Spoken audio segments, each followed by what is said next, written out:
are some significant things happening this week that caused me to want to dedicate this talk today to love and the possibility of unconditional love. My topic is unconditional love really unconditional?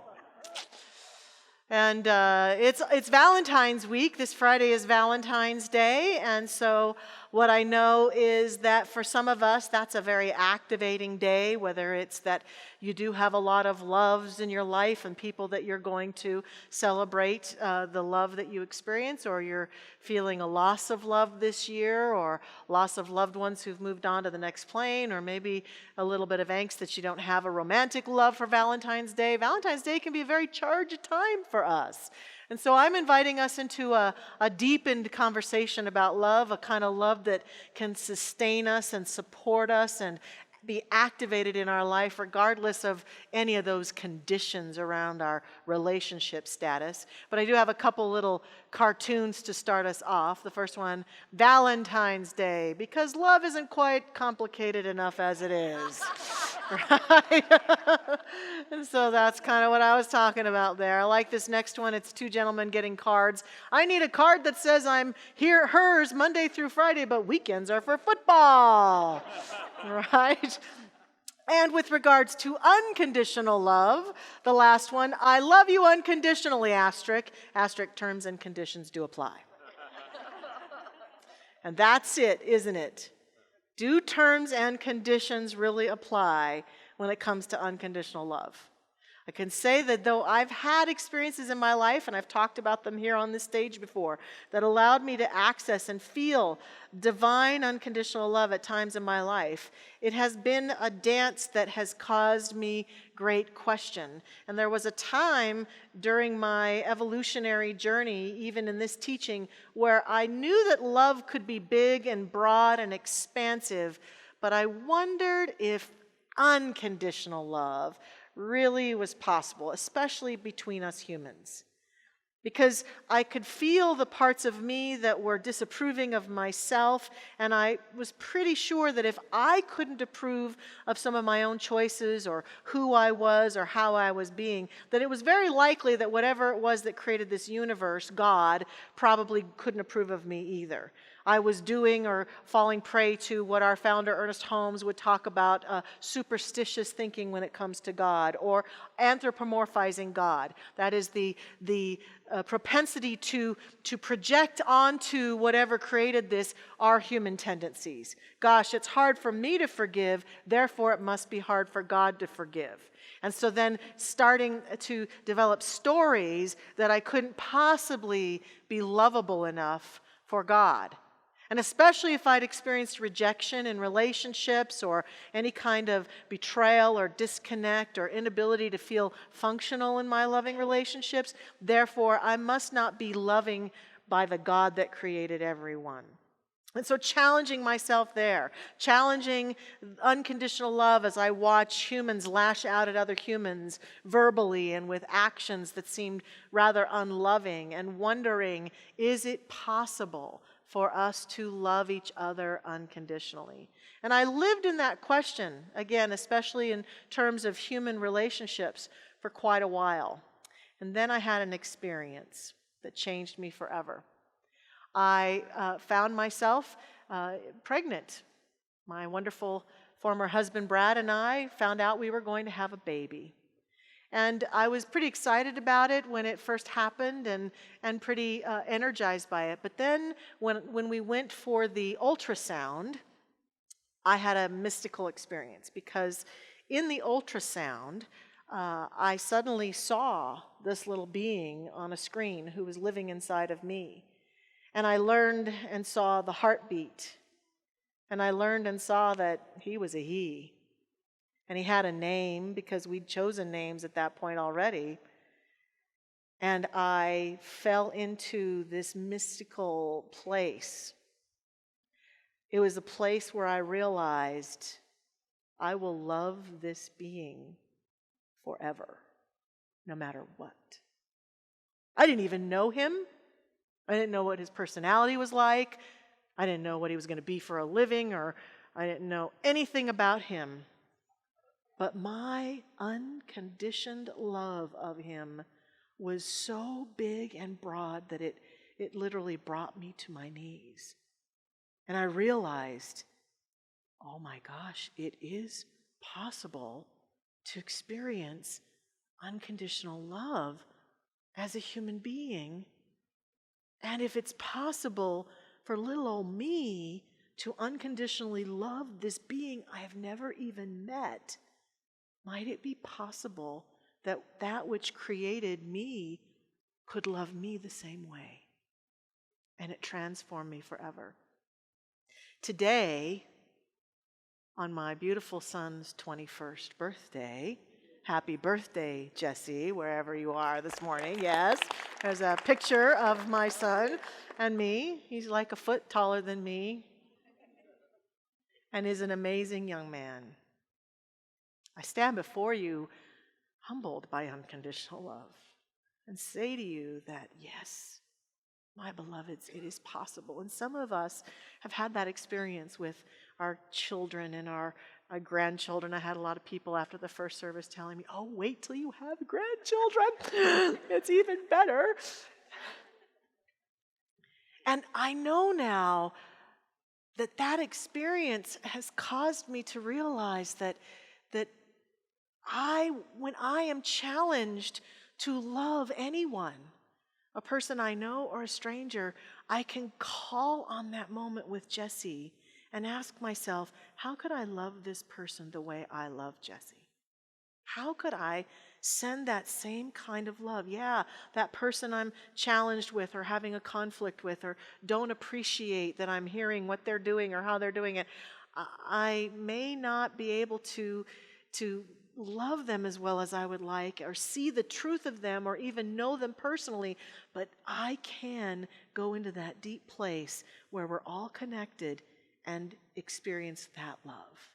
And I want to call us to that this week. I want to invite us in this week of Valentine's Day to ask ourselves, how could I be a greater loving presence and give up conditions and love unconditionally more often than not?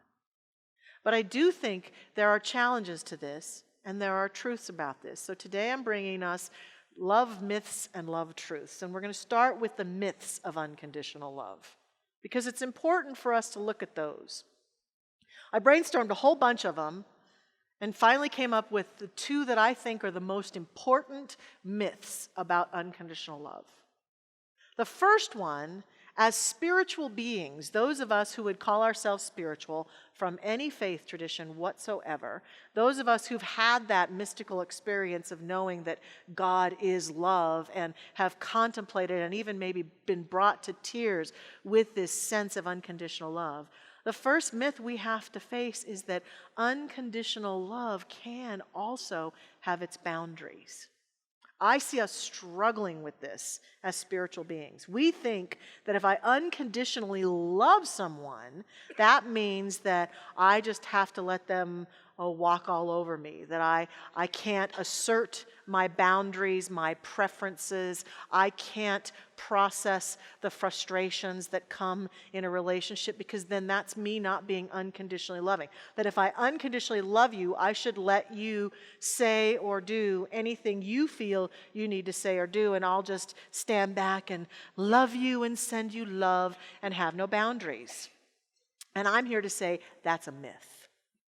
That unconditional love absolutely can have boundaries. And that I really experienced this very clearly as a parent, right? I love you, and no, you cannot run into the middle of the street. I love you, and no, you cannot hit mommy. I love you, and no, that's not happening today. We're not doing that. I love you, and here's my boundary. I love you, and I'm also here to help you and to teach you and to help you become the person you want to be in life. And that comes with its boundaries. And in fact, sometimes in the relationships that we are the most connected to, our ability to lovingly negotiate and be clear in our boundaries is part of what deepens our relationships. And sometimes it's just the how of boundaries. We humans in our relationships have not always had modeled to us people who could assert their boundaries with love. And sometimes we fall prey to that too. We have a boundary, but it's a boundary filled with anger and resentment and big pissosity. And we think that that's how we have to assert the boundary, right? That if I'm going to tell you that's not okay, the only way I know to do it is to be really mean and rude and loud about it, rather than be very calm and look someone in the eye. I can look someone in the eye now because of my relationship with my son, and I can communicate, oh, I love you, and no, that's not happening. Right? And we can do this very powerfully and profoundly. In her book, Dare to Lead, Brené Brown talks in terms of the workplace and relationships, that what happens that breaks down our relationships often is that we don't assert our boundaries lovingly. And when we don't do that, what grows in any relationship is resentment. And when we have resentment and it colors our relationship and it colors our world, it's very hard to find ourselves back in the center of our unconditional love. But when we begin to understand that we are worthy of being treated well and being respected and being loved, we can, without resentment and anger, express our boundaries. And sometimes a boundary is, I love you, you're an amazing person, and we can no longer be in a relationship together. It doesn't support you, it doesn't support me, I bless you on your path. But what we tend to do as human beings is we tend to, in order to sort of justify having boundaries, we use our anger and we use our frustration. And so we can learn that we can be absolutely loving and have boundaries. The second thing that I see happen a lot in terms of unconditional love and the myth of love is that in I'm in my 29th year of ministry and have been a practitioner before that, and have watched people in this faith tradition and other faith traditions believe for some reason that if unconditional love is present in my relationship with other people or in my relationship with the universe or God, my God, that means nothing bad ever happens. We never have conflict, there's never pain or suffering, there's never a challenge, that we fall into a myth that says that unconditional love comes in some perfect little bubble. That it means that if you unconditionally love me, we never have a problem. But that's just not true. That is also a myth. I've watched people, very faith-filled people, who struggle because they believe if God loves us unconditionally, then God would never allow bad things to happen to us. And if something bad is happening, that might mean that God doesn't love us. And if God doesn't love us, I'm going to leave God before it leaves me, and I'm out. And they'll step out of a faith tradition or a life of faithfulness that they've lived for years out of the inability to understand or process or be with the pain. What I've experienced in my life is that my most deeply important relationships come with the blessing of calling me into deep, deep unconditional love, and that every time there's a kerfuffle or a conflict or a misunderstanding, every time there's an experience of pain or suffering or conflict of any type, it's a doorway that if I choose to walk through it, takes me down deeper into the depths of unconditional love.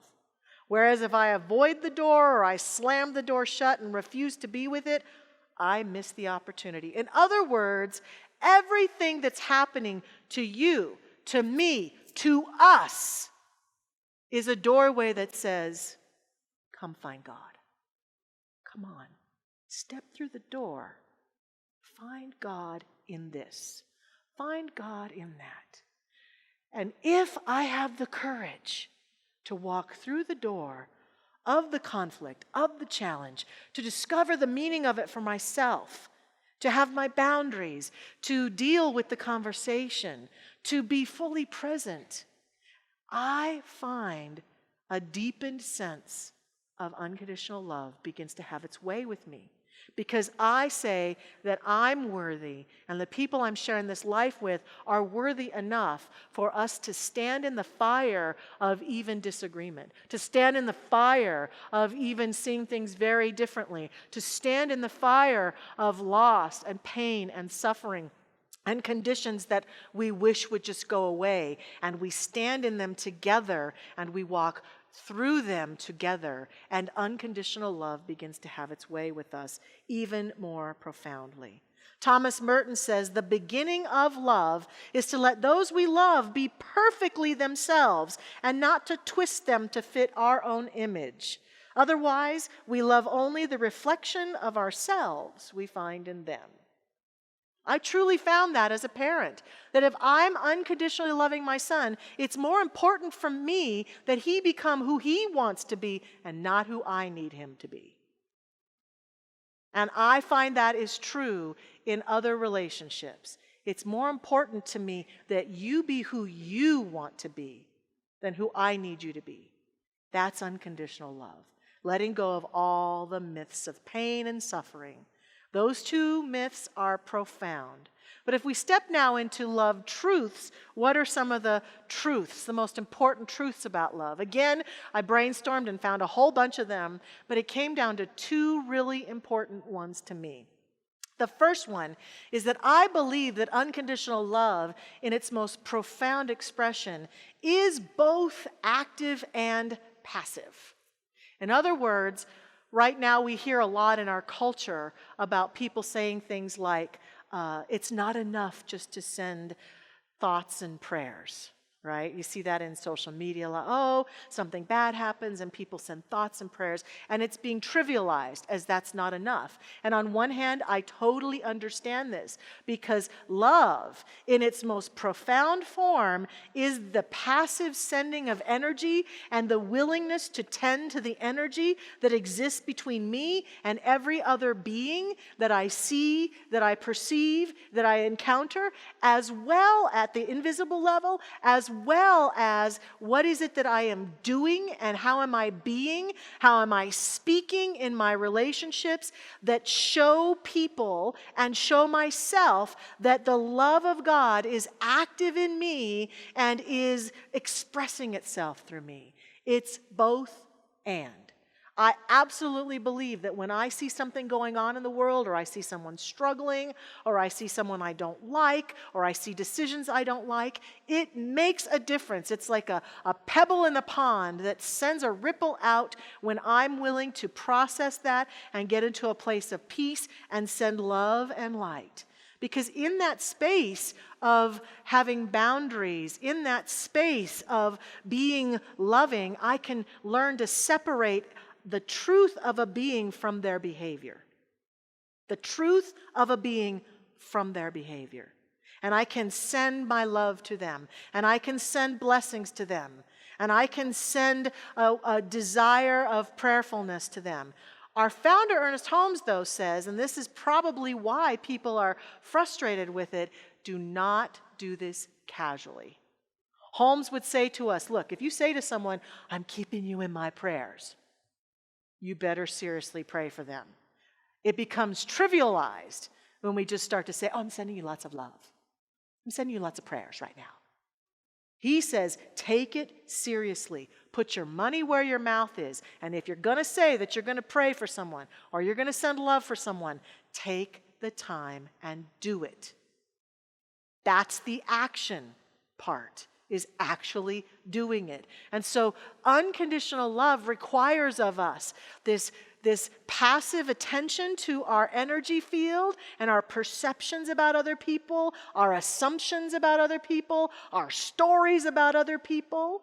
And it requires a willingness to be active in that if I have something that's uncomfortable between me and another person, to challenge myself and to ask myself, how could I get back to love with this person? What will it take? To that divine agape love that is the God source between us, the namaste, the God in me witnesses the God in you. Because that love is healing love. That love can heal our planet. That love can heal any relationship that you or I have ever had. That love is transformative. So it's about the active and passive experience of unconditional love. And the second truth about love is that at the core of every life, the willingness to dance with this love is paramount. If we want to see our planet thrive and we want to see our life thrive, each one of us is challenged to do this holy, sacred work with every relationship we have. And we have a relationship with anyone who enters into our mind or our heart. That's a relationship. You perceive someone you don't know on television. You read about someone on Facebook or some social media. You see somebody here in this environment and you think something about them. You have an interaction with someone somewhere. And the minute that we have a relationship with anyone in any realm, the work of finding unconditional love begins. And it is holy, sacred, important work. But it does require us to step out of our boxes. Our boxes of labeling each other and thinking we know what the labels that people have mean, everything from what we see on the surface about gender expression or about how they're behaving or what they're saying or what they're doing. It takes a willingness to go below the surface into the place where we're all connected and find that common energy. I saw this beautiful commercial, speaking of social media, this last week. It was going viral, I think, on some of the platforms, and it was on YouTube. It was a Danish commercial, and it was very moving. It was about a group of people coming together, and it was a big sound stage, and they literally had boxes on the stage. Imagine they were taped off with white tape.